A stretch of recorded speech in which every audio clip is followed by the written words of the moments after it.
Well, he says, it's written all over your face. You're afraid of going to a seance. But he says, I know you. He says, you're going to come. And then he started to tell me how brave I was when I was aboard ship, different things. He says, you're not the same man, you're changed. You're chicken. That's all I needed to hear. I said, when do we go to a seance? So one Saturday evening, we were in the place. It was our first time. Very beautiful place. A medium was a lady. She had a gorgeous new home in Montreal. And there were about 20 invited guests there. I wish I was one of them. And she communicated with the spirits for there's different people there. And they were telling them what the spirit said. One man said, I would like to talk to my friend that died 6 months ago. But I don't want him to appear. Just want to talk to him. Because he says, I don't trust you talking to my friend for me. So the medium says, let me inquire of the spirit. Yeah, the spirit will talk with you. And that big masculine voice was heard in the place. It says, hi, Frank. It's nice of you to ask for me to talk with you. And they had a little chat. And after it was over, Frank says, this is the greatest thing on earth, to be able to talk with the spirits of the dead. Then the medium said, we have a very special surprise tonight for you people. A spirit will manifest itself openly here in a few minutes.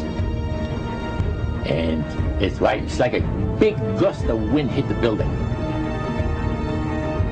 And right through the wall. Now the lights weren't terribly bright, but they were like living room lights. A couple of floor lamps and maybe some of these. And that translucent being seemed to come right out of the wall. How did you feel right at that moment? It's almost like my heart stopped a little bit. Very weird feeling. So it was a lady in a beautiful evening gown, Sorling. And she said to Mary, my dear sister, you are so wonderful to have asked for me. And Mary fainted and fell right off her chair on the floor. And a couple of guys jumped up and picked her up, and straight gone. And that was the beginning of it. That's how you got into it. Yeah, that's the way I got into it. After a while, you see, there's something interesting about the human mind. You can adjust an awful lot of stuff. You can adjust to a lot of things that would terrify you to begin with. After a while, they become common and ordinary. So you mean contact with the supernatural can become commonplace and ordinary and doesn't bother anybody? Yeah. In other words, the more that you do it, you're not uncomfortable. That's right. It's just not an uneasy feeling. Yeah. So how did you feel about it? Then I got into a secret society that worshipped the spirits, you see. Well, how is that different from the seance, Roger? It happens that the seance are not involving in many ways. But when you get into a secret society of spirit worshippers, then, and especially when you're invited there by the direction of the higher-ups in the spirit world, you never get out of there alive. And it's exactly what my friend and I were up against. We didn't know anything about it. And there was a very, very popular big band leader. Jazz musician? Band, yeah, very famous. And one night we went to one of these seances, and he was with his wife. So Roger, you're at this restaurant. What happened? We sat there, and we had our favorite alcoholic beverages, and as we talked, the band leader says, I want power. I go right to the source of power. And he says, how do you think that I became famous the way that I am? Well, I said, you must have had some good luck. Well, he says, there's no such thing as good luck. He says, there's either some power working for you somewhere, or you don't get ahead in this world. Not in my type of occupation. So it went from there. We got talking about spirit worship. Did it intrigue you? Or did it make you want to find out more about what exactly he was talking about? Yeah. So he said the supposed spirits of the dead that you're talking with are demon spirits. They're fallen angels.